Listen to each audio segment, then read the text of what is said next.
Day one of the 2025 NFL Draft is officially in the books, which means we have day two right around the corner, meaning that rounds 2 and 3 are officially up for the New England Patriots. They are currently expected, now this is before potential trade up or trade down, they are expected to make 3 picks today, a second-round pick and 2 third-round picks. Now, yesterday, we broke down the selection of Will Campbell, broke down our reaction, what he brings to the Patriots. Do we like the move? Do we not like the move? So make sure you guys go ahead and check out that video after this. But today, we are going to be breaking down some of the top prospects that the New England Patriots could realistically target that are still on the board. So without further ado, let's just jump into it. Now, I put this out over on Twitter, so make sure you guys follow me there at Patriots Global 2. Patriots Global 1 was taken, so if that's you, come on, man. just let me have Patriots Global. But make sure you guys follow me on Twitter. I'm tweeting out during the draft. I'm tweeting out about the results of the players and things that they're saying about the Patriots and just a lot of Patriots-related content that you're not getting here on the channel. So make sure you guys follow me over there. But let's start off with the first guy that I have on the list, and that is wide receiver Jaylin Noel out of Iowa State. Now, this is a guy that has been on my radar ever since I went to the Senior Bowl. This guy was one of the best, one of the most consistent wide receivers at the Senior Bowl, whether it was the game, whether it was the 3 days of practice. This would be a guy that would give the Patriots that infamous Josh McDaniels slot, right? Your Julian Edelmans, your Wes Welkers.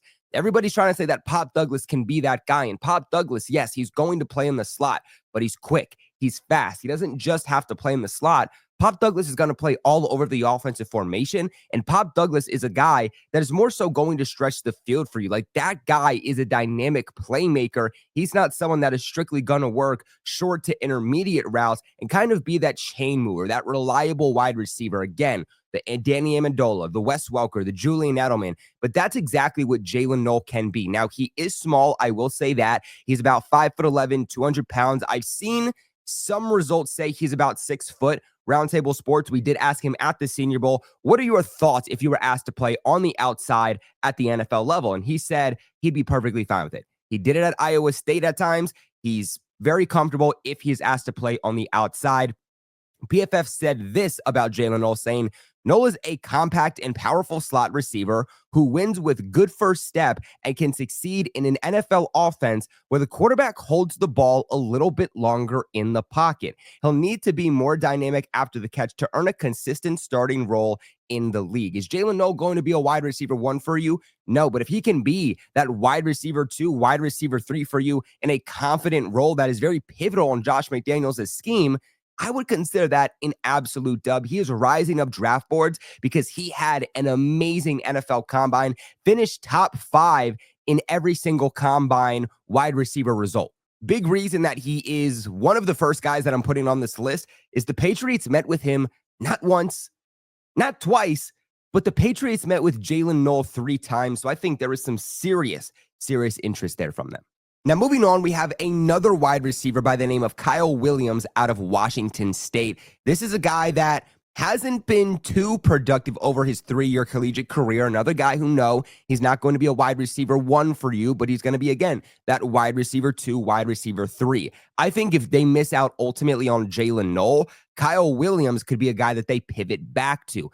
Just like Jaylin Noel, Kyle Williams is a guy they didn't meet with 1 time. They didn't meet with 2 times. They met with Kyle Williams 3 times. I mean, he's a little bit different of a receiver than Jaylin Noel. He is 6 foot, 186 pounds, only 22 years old. So the size of both of those players is very, very similar. But although he is projected to be a slot receiver at the NFL level, he mainly has played out wide as that outside receiver, outside of the numbers during his collegiate career. 348 snaps out wide this past season, while playing 119 in the slot. In 2023, he played 457 snaps out wide while playing 52 snaps in the slot. This is a guy that is really trending up draft boards, really good against man coverage, pretty good in contested catch situations too. I mean, a 62.5 contested catch rate, drop rate too of 6.7%. So it's not too much of a worry just yet, but I am starting to worry about a bit of those reliable hands.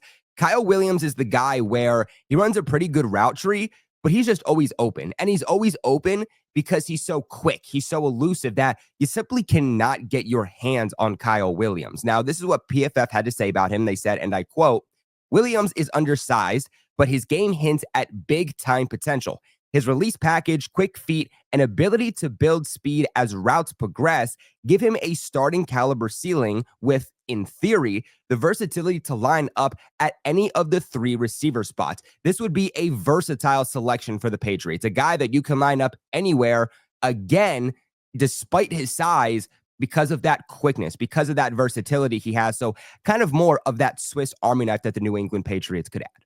Now, moving on here to finish up wide receivers, we have another Iowa State guy by the name of Jayden Higgins, a guy that not just Patriots fans are falling in love with, but the entire league is falling in love with. This guy was getting like back end of the first round hype at one point. There's a good chance he might not even be there by the Patriots pick at 38. They might have to trade up in order to get him. I could see a world in which that happens. He had an elite season this past year at Iowa State, gotten significantly better each and every single year.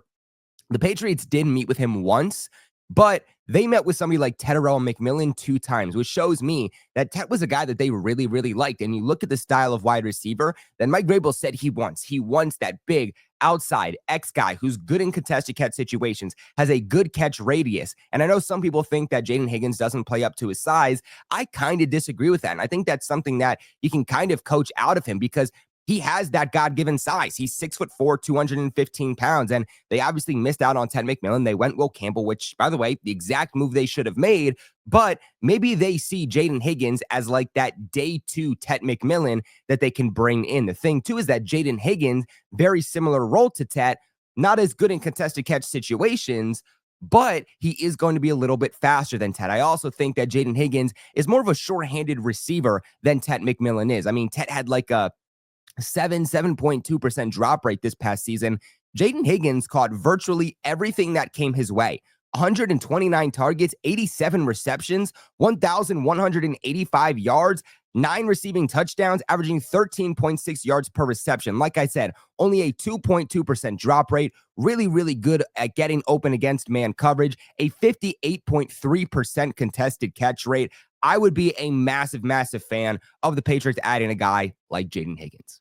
Now, moving on here, talking about a few other positions here on the offensive side of the football, starting with tight end. And this is the guy that is best player left on the board, and that is tight end Mason Taylor out of LSU. Hey, man, he's only 20 years old. Why not marry up your first overall pick or your first round pick with your second round pick? Both guys coming from LSU, they're going to have that chemistry together. Mason Taylor's going to be asked to block at some point, kind of help out Will Campbell. So, hey, could be a match made in heaven, but there was a world in which I saw Mason Taylor taken in the back end of the first round. We saw 2 tight ends taken pretty early in round 1. So Mason Taylor, a guy that I'd be a little bit shocked if he fell to the Patriots, but there's definitely a world in which he can. He is probably the second best receiving tight end. In fact, he is the second best receiving tight end in this entire draft class behind Colston Loveland. Like I said, only 20 years old. He's still 100% developing, but he's going to bring the Patriots that big body, big, receiving threat at tight end at 6'5", 255 pounds. This past season at LSU, he had 8 contested catches, which was tied for 8th in the nation. Very, very short-handed wide receiver, or tight end rather, a 1.8% drop rate. He put up 546 yards, 79 targets, 55 receptions, and got better and better every single year at LSU. I think his stock is rising because although he is a very, very average at best blocker, he's a receiving threat. And he's coming into a current generation of the NFL, which is a pass-first league. You want those pass catchers. You want those threats at tight end, down the seam. He's like a Mike Gesicki in my mind, a guy where you can line him up as a big body wide receiver at X. You can line him up as an inline tight end. You can do so many things with him. I currently have him projected as like a tight end 2 with the ability to become a tight end 1. So I think the biggest question for the Patriots is, are they okay with taking a guy that has all the upside as a receiving tight end, but is still developing very much so as a blocker? Because if they want more of a well-rounded tight end, an Austin Hooper, Hunter Henry, Mason Taylor isn't going to be that guy. They'd also have to be okay with their second round pick only being tight end 3 for them, which means he's only going to get so much playtime for the Patriots here in year 1. But if they want to get that next tight end in the building, start to develop for when Austin Hooper and Hunter Henry leave, Mason Taylor very much could be that guy. Now, up next, we're going to start talking about some running backs the Patriots could target here. And we're going to just talk about those Ohio State running backs because I did not think that Tayvon Henderson was still going to be here. I really thought that he was going to be a back end of the first round selection. He was getting a lot of that hype leading up to day one of the NFL draft. And honestly, this could be another situation where if the Patriots want him, they're going to have to trade up. But easily one of the best running backs in this entire class, both of those Ohio State running backs. I mean, you could put Judkins above Henderson, Henderson above Judkins, and I wouldn't tell you that you're wrong, but I mean, 2024, 2023, Henderson had an elite past couple of seasons. Different type of running back than Quinshon Judkins, who we'll talk about here in a second, but if the Patriots want that fast running back, that elusive guy with speed who has receiving upside, Henderson is going to be their guy. And I think that he could be this perfect mold on what we heard from Robert Kraft, what we heard from Mike Vrabel, what we heard from Elliott Wolf. He's still putting it together as a pass blocker for sure. He definitely has been very inconsistent in that category. Maybe that brings him down a little bit on the Patriots board, but 4.43 yards after contact per attempt, also had 21 carries of 15 yards or more. That was tied for 15th in the nation. So again, if the Patriots want to go running back early, they would have to take Tayvon Henderson in the second, but maybe someone who they didn't think would be on the board for them still, and a guy that they could target. Now, they didn't meet with him for whatever that's worth. In fact, they didn't meet with either of the Ohio State running backs, but nonetheless, just because they don't meet with them doesn't mean they're not on their boards. Now, moving on to the next Ohio State running back, Quinshon Judkins. I actually like Judkins a little bit more than I like Tayvon Henderson, just because I feel like those fast running backs, they've never really worked here in New England, no matter who the head coach was, no matter who the offensive coordinator was. I always like those guys that have that versatility to be in every down running back, whether it comes to running the football, receiving the ball, pass block. And I think that's what Quinshon Judkins can do. And he fits a little bit more of that mold that Josh McDaniels has liked in his running backs. He has some speed to him, but he's more so a put his shoulder down, run through you type of running back. And the Patriots could use depth in that category. I do also think that he's been a little bit more consistent throughout his 3-year college tenure at Ohio State. The other thing, too, is that, again, Mike Vrabel has connections back to Ohio State, so maybe he doesn't need to meet with Judkins. Maybe he doesn't need to meet with Tayvon Henderson for him to have that inside information on those guys. I also think that Judkins was much better in zone than he was in gap versus Tayvon Henderson, who is better in gap compared to zone. We know that Josh McDaniels is going to run more of a zone offense, especially when it comes to this running game. So I think Quinshon Judkins would just be a little bit better for what this system is going to do. He's also a little bit bigger, has a bigger size, bigger frame, 6 foot, 219 pounds.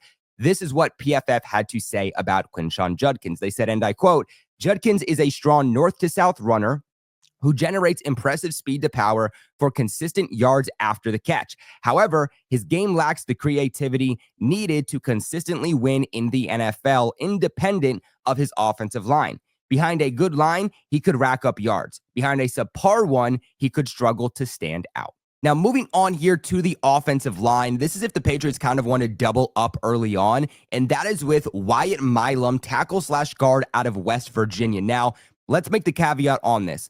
If you draft Wyatt Milm, at least in my opinion, why he is a target is he's playing guard for you. Now, during his time at West Virginia, he was pretty much only a starting left tackle. I mean, he played 800 snaps there in 2022, 700 in 2023, another 700 this past season in 2024. He played 1 snap at right tackle in 2023, but he is projected to be a guard, an interior offensive lineman as he transitions to the NFL.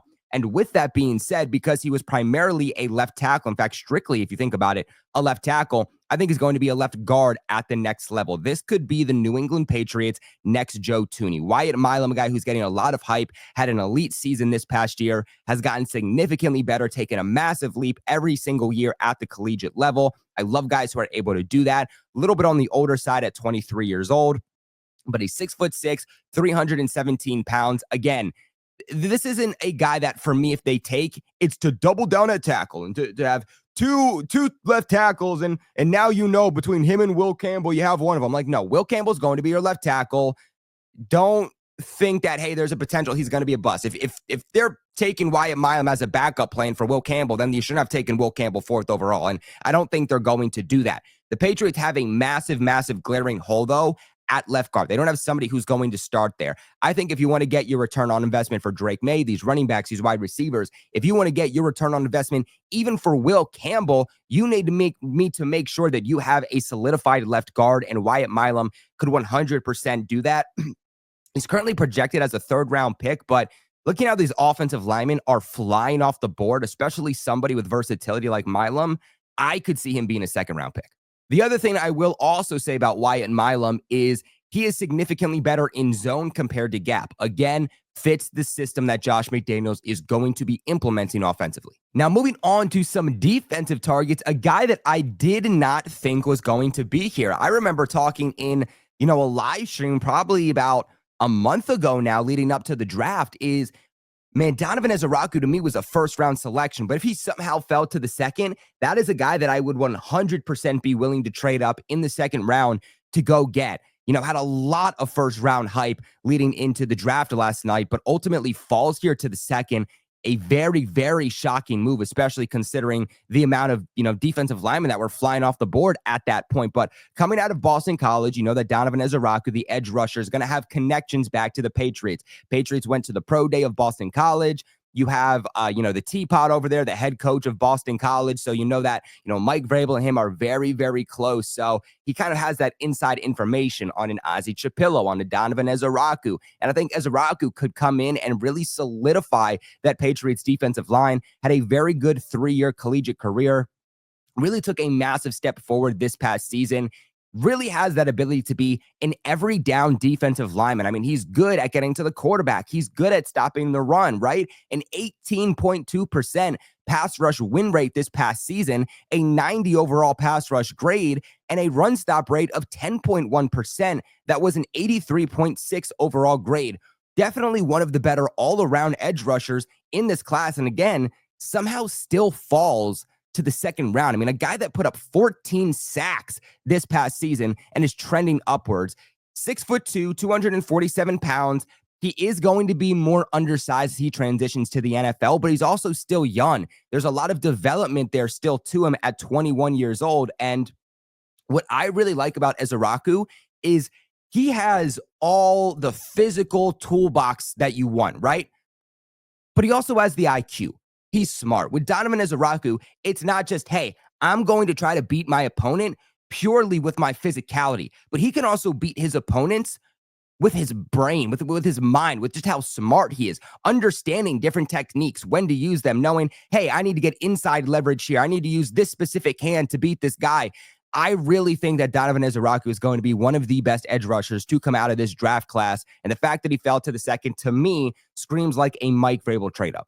Now, another edge rusher that I could see being a Mike Vrabel type of guy, a guy who was at the Senior Bowl, goes by the name of Landon Jackson out of Arkansas. Now, this was a guy at the Senior Bowl who started off very slow, but day 2 started to pick it up. Day 3 had a really, really good day, winning the majority of his one-on-one matchups, and then got the ball on the ground, even got the quarterback, on the ground a few times during that Senior Bowl game, one of the defensive players of that game. And, man, I said it, ever since I saw Landon Jackson on the field, I got an interview with him. He was someone that just screamed a Mike Vrabel type of player. Versatility at playing all over the defensive line. Super big, super lengthy. I mean, this guy is 6'7", 280 pounds, just towers over everybody that he's up against. He's someone that, to me, has a high floor. I don't think he has the highest ceiling out of a lot of guys in this class, but I don't think he's going to bust. I think at worst, he's going to be a very good rotational piece for you. Not as good as getting to the quarterback. Now, not a bad pass rusher, but I still think he's building that toolbox up. 11.2% pass rush win rate this past season, but he's really, really good at stopping the run. 9.3% run stop rate with an 88.8 overall run stopping grade. Pretty consistent too. At Arkansas, with the amount of times he was getting to the quarterback, 7 sacks in 2024, 7 sacks in 2023, 4 sacks in 2022. Again, a well-rounded edge rusher, but probably not someone who's going to put up, multi-digit sacks for you any given year.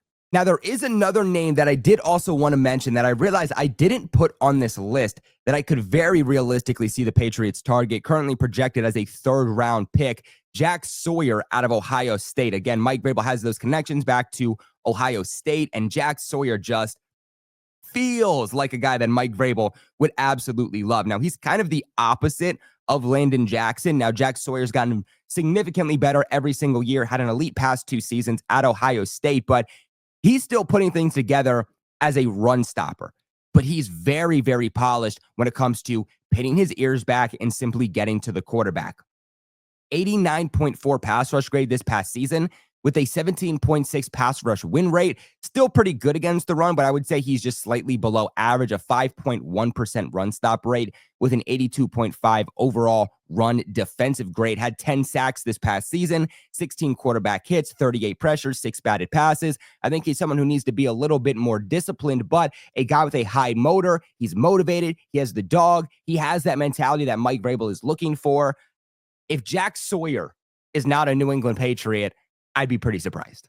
And then the last guy that I want to talk about here is safety Andrew Mukuba out of Texas. We've talked a ton about him here on this channel. We mocked him in our final mock draft. The Patriots haven't met with him, which I find very surprising because I think he would fit beautifully in that system and he fills a major need at free safety. Maybe they go with like a Jonas Sanker instead, but I think Andrew Mukuba would make a ton of sense. Again, you're talking about a guy that has taken that coaching and gotten significantly better, started from the bottom and became one of the best players on that Texas defense, had an elite season this past year, a true free safety that, would give the Patriots their best free safety since Devin McCourty, which is a hole that has really bit them in the butt over the last couple seasons. They've tried to duct tape it. It's not working. They simply need to find that next pure free safety that can solidify that legacy of Devin McCourty. Now, maybe the Patriots aren't as high on him as I am, as some of you are, because of that missed tackle rate, right?